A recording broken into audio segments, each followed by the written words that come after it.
Listen up, punks. Welcome to the Backpack Show. I've done the last two totally by myself. Today, I just brought the cream of the crop. I have my friend Bob Cargill. Bob, has so many titles we don't even know how to put them all on a slide. He's a marketer, he's a communicator, he's a social media guy. He is doing all kinds of gigs. He is the head of the AMA Boston Marketing Association in Boston, and so many other things. And he's also now an author with his book 20 Jobs, 20 Lessons. So we're going to talk to Bob. We have so many things to get to. Welcome to the Backpack Show. Hi, everyone. Tim Kitzrow from NBA Jam and NFL Blitz, welcoming you to the Backpack Show. Your hosts, Chris Brogan, Kerry Gargone, Boom Shakalaka. Backpack Show.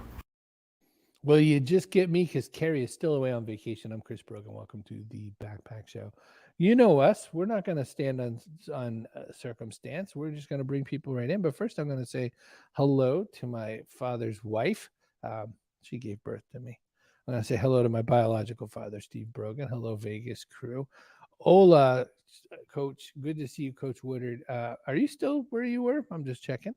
Coach Woodard, you may have not have met Bob Cargill out and around. He's a man you might have bumped into. Leslie, good to see you. Happy Friday. Boy, is it. I'm going to grab our man Bob Cargill. We have so much to get going, and he's a dynamic guy. We're going to eat up the time and chew up the scenery. So Chloe. Bob Cargill, welcome to the Backpack Show. How are you, good sir? I'm doing ridiculously awesome today, Chris. Thanks for having me. You're the best. One of the things I love is when I get to watch your videos, you do everything. You go jogging and tell me facts. You go out and you just connect where the people are. You've really made your video content, not stiff. You've made your video content very, flexible and fluid. And I feel like it reflects you and your perspective on things like marketing and communication after your long career doing all of those kinds of things. How does the video show connect to what people see when they look at a Bob Cargill?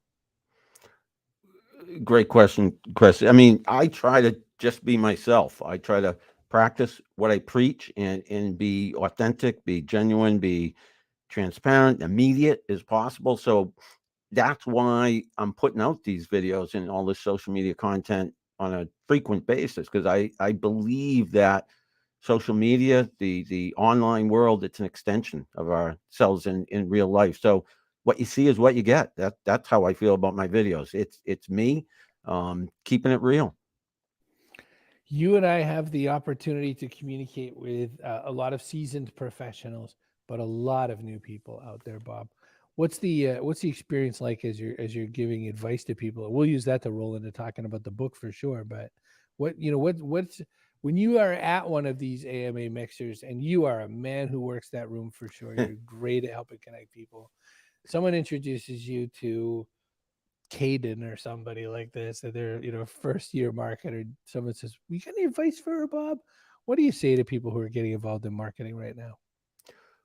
Well, I love the networking events, Chris, and I love meeting people. I even recently, now that we're going to get back to in-person events at AMA Boston, we've been pretty much virtual on Zoom for the last couple of years due to the pandemic. I just got the new business cards, so I love to get out there and network and exchange business cards. We still do that, but in terms of advice, ironically, number one, I say network. You're doing the right thing. You're here. You're out meeting people, whether it's online, virtual, or in person. But I really encourage younger folks to dabble, to immerse themselves in as much as possible with regard to marketing and social media and technology, and read books, meet people like yourself, Chris. I love to recommend to people I meet, hey, you should meet so and so. You should network with so and so. You should read so and so's book.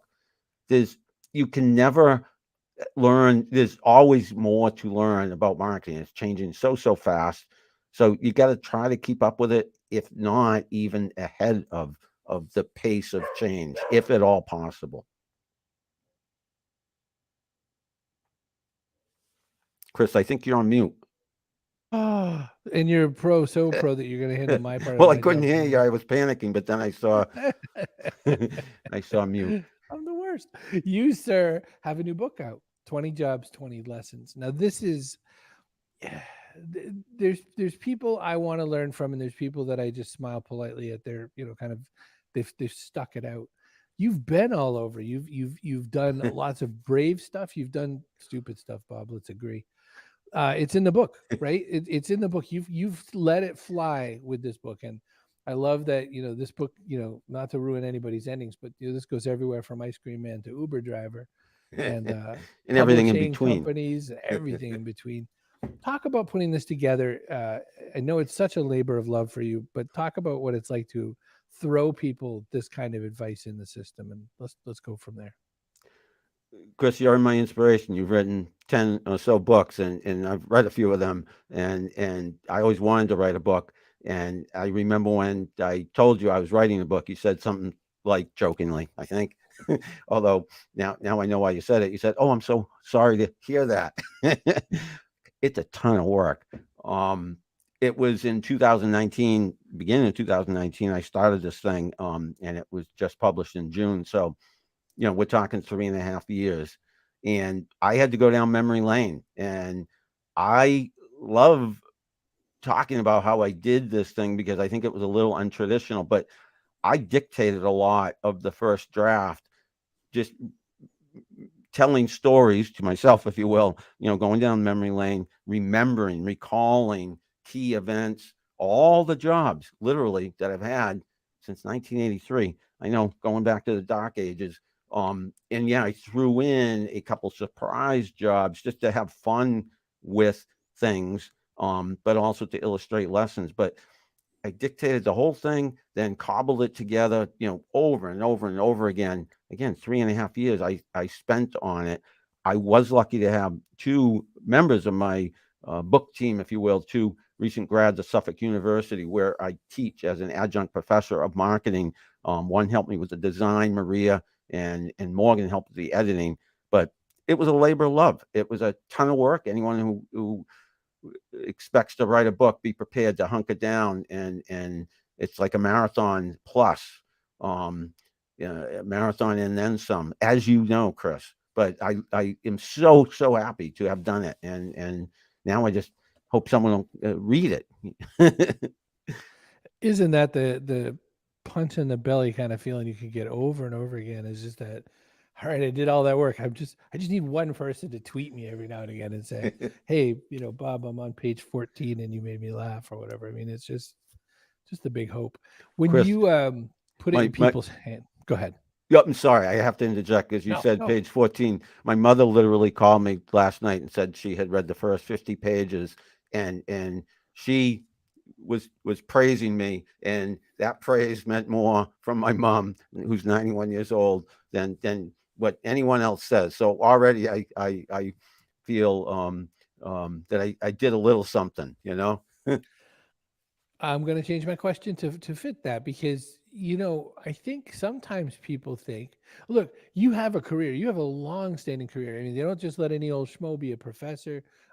You've really worked your way up and then had to work your way up again and had to work I mean, that's one thing I kept sort of feeling like this 20 lessons is you have to keep reestablishing yourself every time.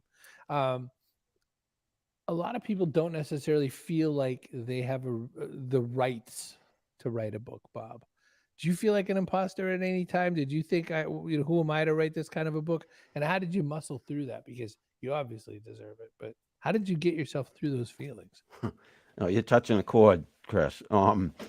So imposter syndrome. I don't know if I use that term in the book, but I think you said put it all out there in the book. I could have gone into much greater detail on some of the personal things, but I've struggled with that my whole career, my whole life, personally and professionally, and I touch upon that a little in the book. But what I feel, so in writing the book, yeah, you have to own it. You have to say I'm worthy, if you will. Hey, I wasn't worthy enough to get a publisher. I sent out book proposals. I was hoping to make it the real deal. But then I learned a lot about self-publishing, and thanks to Amazon, I did it. But yes, what you are saying touches a chord. I talk about that. I have struggled with that to a degree my whole life. But I would say I overcame that, because when you do something like I did, and look, I'm not shy. Look behind me. I got my name on some signs, and I'm a self promoter. I do a lot of it for clients. I try to practice what I preach. That helps me get over that case of imposter syndrome, and realize, hey man, you have done a few things, and it's worthy of a book, and I finally did it. You really nailed it. Now, I want to go back. Let me cover Annette's comment first. Annette says, "Congratulations on that mom moment. It's super cool praise, and your response is heartwarming." When I watch your videos, and I do watch a bunch. I mean, I watch you run around everywhere. I watch you. I mean, they just pop up. Sometimes you get those kind of short, brief, motivational ones. Sometimes you get into it a little bit and ask some questions. You do give a lot of good advice that always feels to me very grounded in uh, letting people know that it's that who they are is good, and that it's okay to kind of start from where they are and all that. You also you really kind of push that it's the I'm struggling because it's that same advice every smart person finally gets to, which is be human. Hmm. But you take your own approach on it. You've been in the trenches, 20 jobs. What's it been like? What's the evolution like? Are people finally ready to hear that message the way that you intend it? Or do we still need to bring this message back? Do people need to read this book and bring it back to their creative director roles all over the country? Yes. So I had a first draft that was more detailed, and told a few stories that on second thought I said I'm not going to share, and they were more of the hardships, the tribulations, the fails, if you will, that I underwent. But I still think in sanitizing it slightly, taking some of that out and keeping it, very, very positive. That's the public me, and pretty much the private me as well. Although again, I struggle sometimes with negativity. Eh, I wanted to share my experiences as authentic as they have been, as you said, the ups and the downs, the reproving of myself time and time again. And I say somewhere in the book, this isn't just my story by any means. I'm really believing, and I've already gotten some feedback that corroborates this, that people are going to be able to identify that it's not just them, um, it's others, it's me certainly, and but I think I realize it's very common. We just don't talk about it. The ups and downs, the topsy turvy careers. We all, look at doctors, lawyers, and the real successful people in the huge houses and fancy cars, and vacations here, there, and everywhere, and we say, why can't I be like that? Why, I must have failed, I must have done something wrong. But no, most of us are just regular folks, trying to find our way through life. And that, the one thing, a lot of jobs, but I stuck to marketing. I stuck to one discipline for the most part. Many, different um areas of expertise, and I continue to ideally develop new areas of expertise, but I have focused on marketing. I bounced around a little bit, but I think everybody can relate to that. That's hopefully what I think people will take away from the book. I'm with you there. Coach Woodard says imposter syndrome is something that ought to be addressed by many successful folks like authors. So many of us wrestle with it, and we need to be able to overcome it. Bob, I've seen you. We're going to get to the fact that you're back as president of the American Marketing Association of Boston. You were in there for a while. You said, I've done my bit. I'm feeling good about things. I'm going to hand over the reins." And then they dragged you back in again, just like Michael Corleone. I've been to a couple of the social events. You've absolutely given me the stage so many times. I've been so grateful to be on panels and things down there. You When I go into a room that you are in at these events, I'm seeing you surrounded by people. Your hand is in everybody else's hand, back before the COVID killed us all. You are in everybody's face, just making sure everybody knows everybody and that everybody feels like they belong. belonging is a massive important part of marketing. How do you share that part of who you are? How do you help the people who end up in that room? I guess probably by modeling it. But how do you what messages do they need to take back from that? This sense that connected people who feel like they belong are going to be your best buyer. Well, there's a common thread here in some of my answers in response to your questions, Chris. We all, in general, want to belong, and community is so important. And yeah, that ties back to marketing, but keeping it more human centric first and foremost. I love to connect people. I love to make people feel good about themselves. I love to, you know, it sounds, corny, cheesy, but practice the golden rule, treat others the way I would like to be treated. And it does tie back to marketing and social media. And, when social media came around 20 years or so ago, and blogging and all of that, and me discovering you online, I mean, Chris, you have been a big inspiration to me. Know that, and to countless others, because you believe in a lot of the same things I believe in. We're kindred spirits, but bringing people together is so important. If you can do that as an individual, as a human being, probably you're going to be very successful in your career.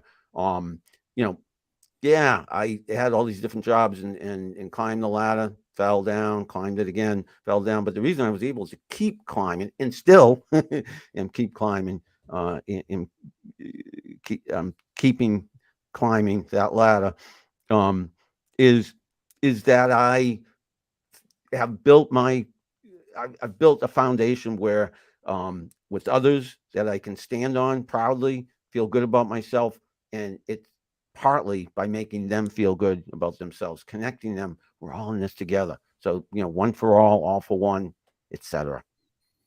I love it.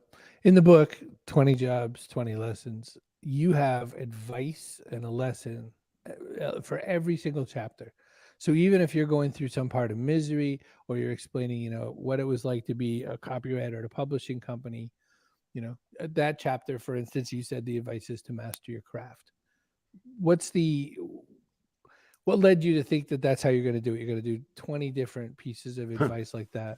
And then how did that go into your, like you said, you worked with a team. So how did you get it from your brain the way you wanted to see it on the page? Yeah, I had that idea pretty early on. I had the title in mind in attaching a lesson to each job. And the lessons are very high level, lessons everybody can relate to.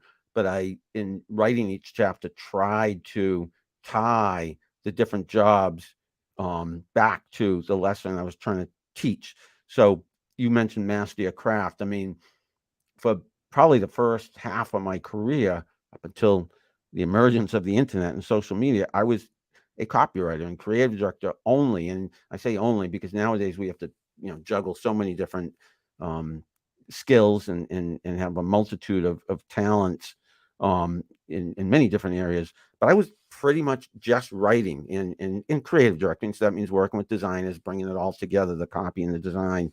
But you got to be an expert in something. At least that's how I got halfway through my career.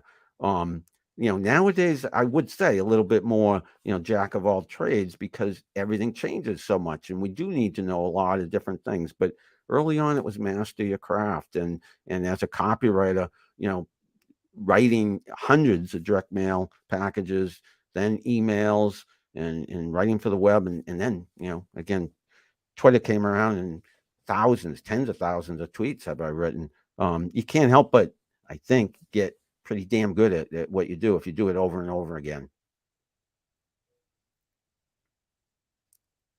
Chris, you're on mute.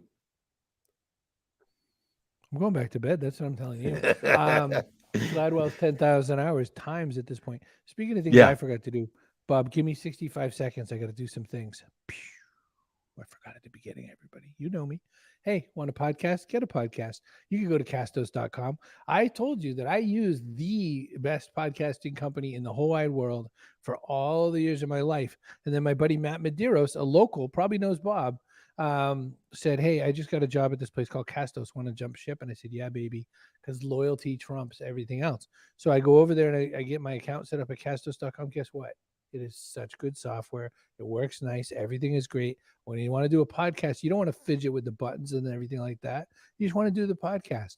Do it. Go to castos.com. It'll set you up. You can hook it all up in all the places. Can I see this podcast show up on the iTunes store if I do? Yes.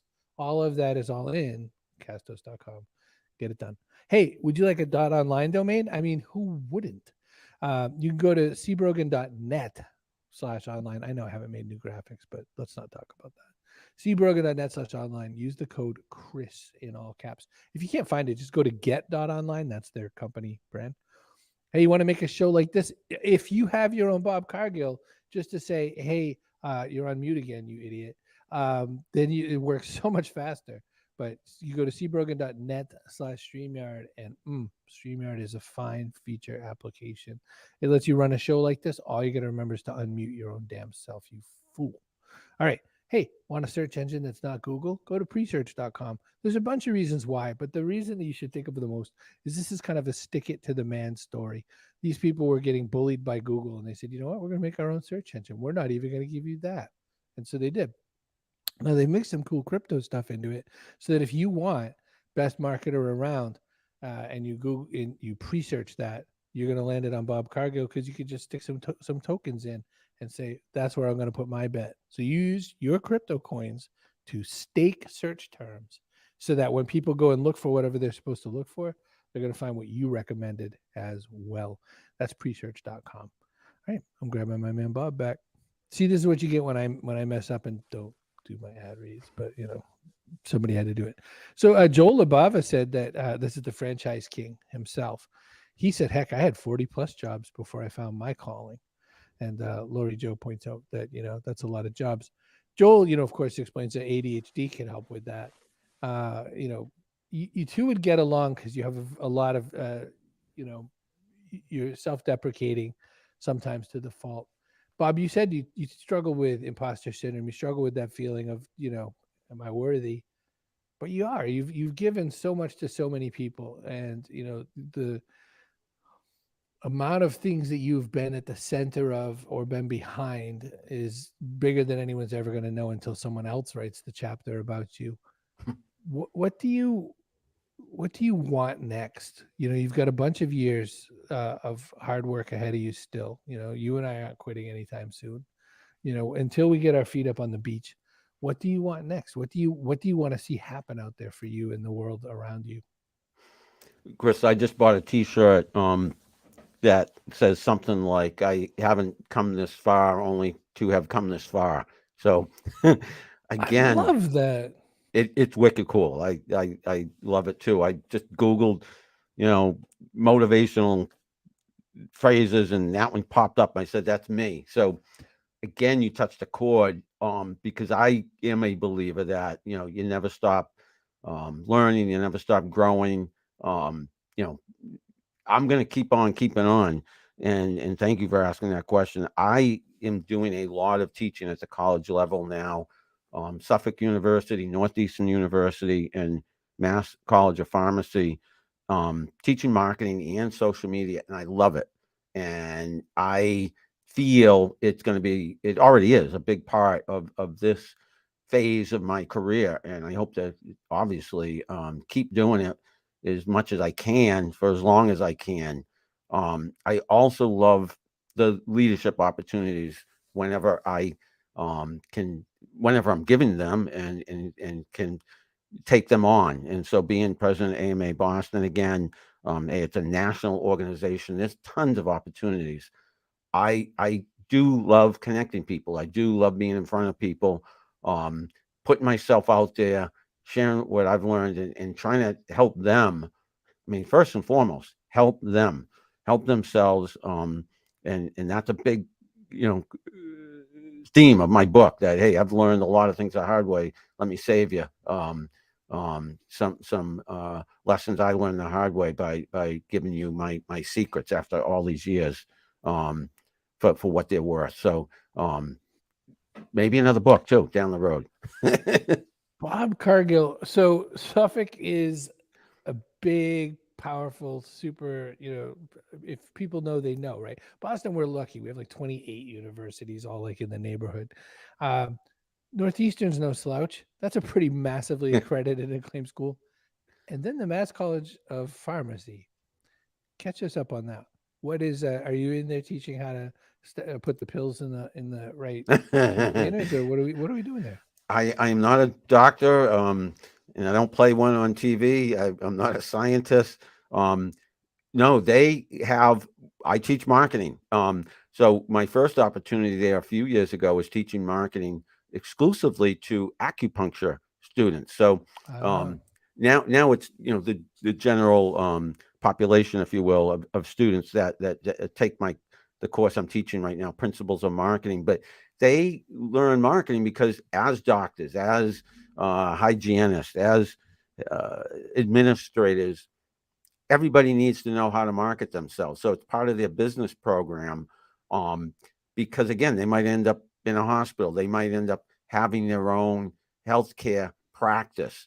And marketing, as you know, and certainly as I know, having done it for almost 40 years, it is business. I mean, you could be the best at what you do in the world, but if you can't market yourself, you're in trouble. So that's what, I'm teaching principles of marketing, 101. That's not necessarily what it's called, but principles of marketing is what it's called. It's the basics.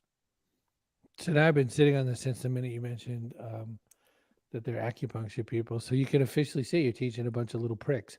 I find this personally very gratifying. I People even are. got some acupuncture done for free because I am a faculty member there. They have a clinic in Worcester, and it actually was fascinating. And I am now I'm not doing it right now, getting acupuncture treatment, but it's wicked cool, and I found it very effective. Oh my gosh. I went one time ever, midway through, she's doing her thing, and I go, ow. She goes, what? What did it feel like? I said, it felt like you stuck me with a needle. That's what it felt like. And she said, that's not how it's supposed to go. And I said, I it's actually really. liked that feeling, and it was very relaxing. It helped me, with my running and with my head. Beautiful, beautiful. I love it. Now I'm getting picked on because of course, I had to make my terrible joke. Carl says marketing is super important. Doctors are still a part, or else running businesses. So even if they haven't thought that way until recently, that's the way it goes. Carl's a longstanding guy. Bob, I just want to draw some attention. You are the penultimate Boston person. You pull my Bostonness out of me. When I hear you talk, I lose my R's. You know, we went to Worcester. It was wicked. Yeah. Um, when we look at this kind of world that we're in, and especially a guy who makes YouTubes and all that sort of a thing, you've let it fly. You're a Boston guy. Do you, do you recommend that people consider themselves? Do they have to go to the Midwestern School of Broadcasting where we put the R's back on their words and everything like that, or should people be who they are all the way down to the bones? What's your recommendation on how to bring the human to the marketing? Yeah, the latter, I feel artifice and I'm trying to think of other words, being contrived and staged and rehearsed and overly produced. I feel that's old school.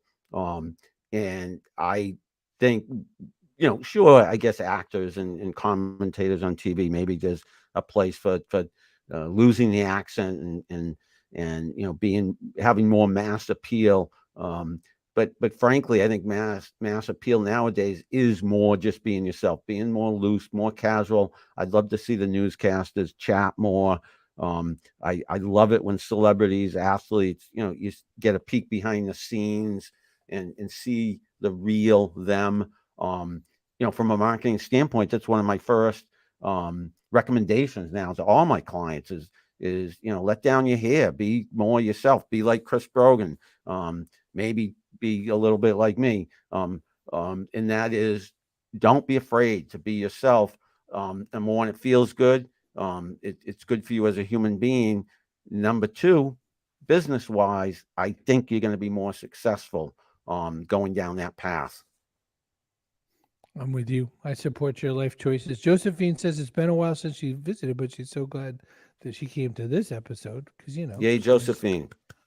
big Bob Cargill moment. To be the opportunity to talk about a book and a life in that world. And I'm wicked smart. I've been told, this accent of ours. Poor Joel went to the Ohio School of Broadcasting Technique from '79 to '80. Where they teach you to speak like every other person on the planet. Even then, I said person. Because I was born and raised in Maine. I come down to Massachusetts. There's no telling which of those accents is worse. Although I would argue Maine because it's all this plus nasal. When you're up in Maine, you talk through your nose the whole time, and then you realize it only after the fact when you come down and talk to other people. So, Bob, I have one last question, then I'm going to ask you the question that I've asked everybody in the whole planet, the backpack question. But if you wanted to put one element in the pantheon of marketing going forward, the rest of the future of marketing, people in like spaceships, because we've ruined the earth, are floating around in the debris of what was left of our last society, and they get to the Bob Cargill chapter. What's it got to say? What's the contribution? Boiling the 20 jobs and everything, boiling all of Bob's 40 years of experience. What does that chapter have to say?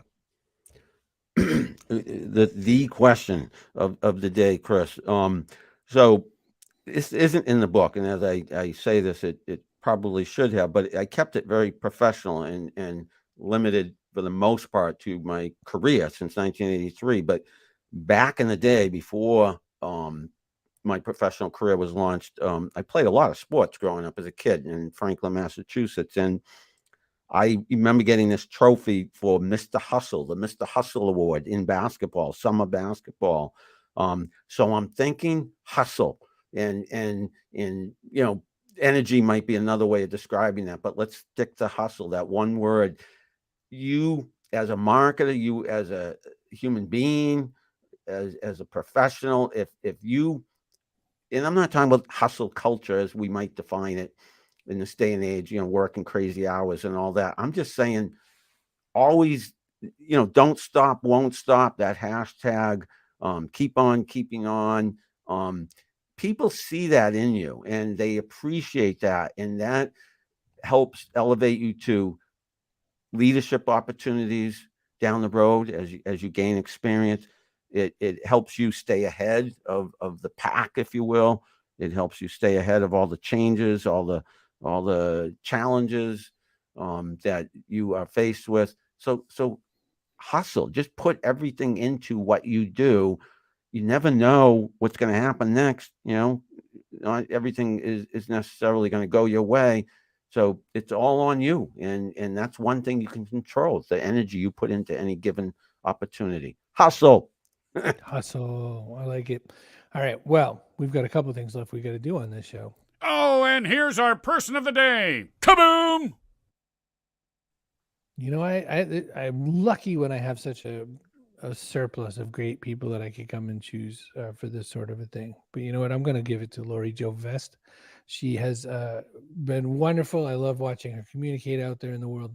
You are now person of the day, Lori Jo. What that means is you now get to go and buy yourself your own free apple. It'll be completely free once you own it. If Carrie were here, she would tell you to make sure you clean it. And you are now the person of the day. It's very vaunted. I mean, come on now. Bob, I have a question that I've asked every single person who's ever been on the show. This has been Butterscotch, the beatboxer. I have asked even Steve Garfield from stevegarfield.com, our mutual Boston friend, has answered this question. It'll be, what goes in your backpack? This could be something physical. It could be something metaphorical. It could be something like an avocado. It could be something like hope for the future. Bob Cargill, what goes in the backpack? You mean besides my new book? Besides your new book, everybody has that. It's in every backpack. There's the marketer in me coming out. Well, that's a tough one. There's so many different ways I can go with that. I would say my running shoes, and that ties into hustle. I've been a runner since I was a teenager. Run 20 marathons. I run almost every day. Not necessarily as I get older, good for me, good for my joints, but I think it's good for my heart and it's good for my mental health. So running shoes, yeah, they're lightweight. They carry me far, fast, and they can be fashionable too. So how's that? I'm into it. I'm into it. Hey, has anyone given you the unsolicited advice that trail runners have an even longer career? Actually, yes, Chris, because it's soft, not as much pounding, so it's good on the joints. But you know what? I fall a lot when I run in the Oh, trails. good gosh. Yeah, never mind. That's the Yeah. downside of trail running. Trails is like all roots all the time, and you're forever faced out on a piece of mud going, I didn't see that. Yeah, I started and gave up running around 2003 through 2004, and I did my one and only marathon, which is a trail marathon. Oh, Um, awesome, Chris. and almost all my running was trail. So I'm just, I'm always a pitcher for that. All right. So we've done the things. We've done everything. I asked the person today. I asked you the backpack question, and we got that handled. One thing that I was thinking about with regards to your answer and all that, and just the length of experience you have, is that you get to meet so many people. You've made it a point of meeting so many people, and I just want you to know that that means that you've put so much good warmth and so much kindness into so many people's hands because of who you are.